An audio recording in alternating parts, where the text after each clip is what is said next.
In a world that just screams for more of everything, more speed, more success, more, it can really feel like we're all just winging it, like we've lost the instruction manual. But what if the answers we're all looking for aren't new at all? What if they've actually been waiting for us for over 2,000 years? I mean, you know that feeling, right? That constant scroll on your phone, the endless game of comparison, that relentless pressure to achieve everything, like yesterday? It is absolutely exhausting. It feels like you're running on a treadmill, just watching other people zoom past you. It's a uniquely modern kind of stress.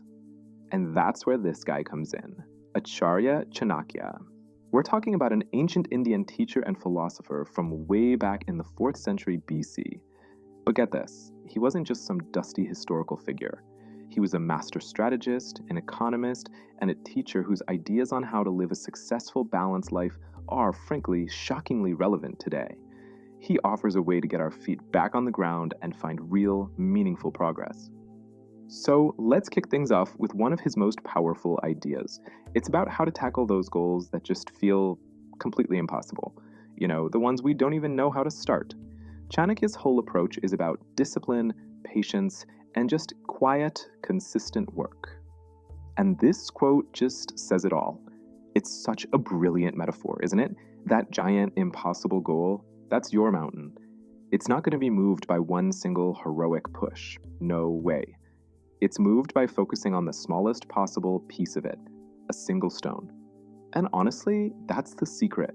The whole process becomes so much simpler when you break it down like this. What is your single stone for today? Not the whole mountain, don't even think about it. Just one piece. Focus on it. Remove it. And then, tomorrow, you do it again.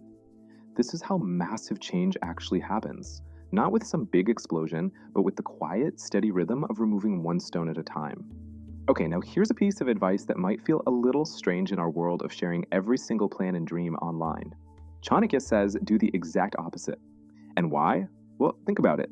Talking about your goal can invite doubt from other people, it creates all this unnecessary pressure, and it can even trick your own brain into feeling like you've already done something before you've even started. So protect your ambition, work in silence, and let your results do the talking. Now let's move on to the next big idea, and you'll see how these all connect, because it's not just about what you do, it's about where you do it. Chanakya was crystal clear that your environment and the people you surround yourself with can either be your greatest strength or your heaviest weight. He was incredibly direct about this. Just think of your energy as a finite resource, like the battery on your phone. It's the fuel you need to move all those stones we were just talking about. So he asks, why on earth would you waste it on things that give you nothing back? Arguing with someone who refuses to listen, or just soaking in negativity? These things don't just waste your time, they actively drain the battery you need for your own journey. And on the flip side, this is the kind of environment that recharges you, a space built on real, mutual respect, a culture where people are hardworking, a place where guests are genuinely welcomed. And this isn't just about a physical house, it's about consciously building a sanctuary, a community of people, and a mindset that actually lifts you up and makes moving those mountains feel totally possible. And all of this brings us to the final and maybe the most necessary piece of wisdom for our modern lives. It's the antidote to that constant nagging feeling of comparison that we started this whole conversation with. Just let that one sink in for a minute. It is so simple, so beautiful, and so deeply true. So much of the pressure we feel comes from measuring our own progress against someone else's timeline, right? Judging our chapter 1 by their chapter 20. Chanakya is here to tell us that this is a fundamental and, frankly, pointless mistake. When you look at it this way, you realize how absurd the whole comparison game is.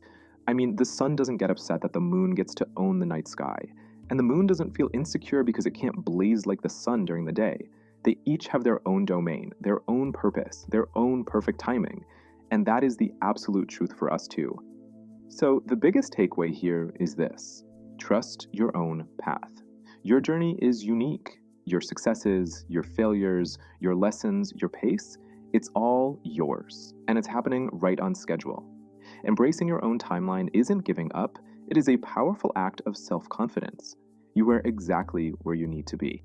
And that's where we'll wrap things up.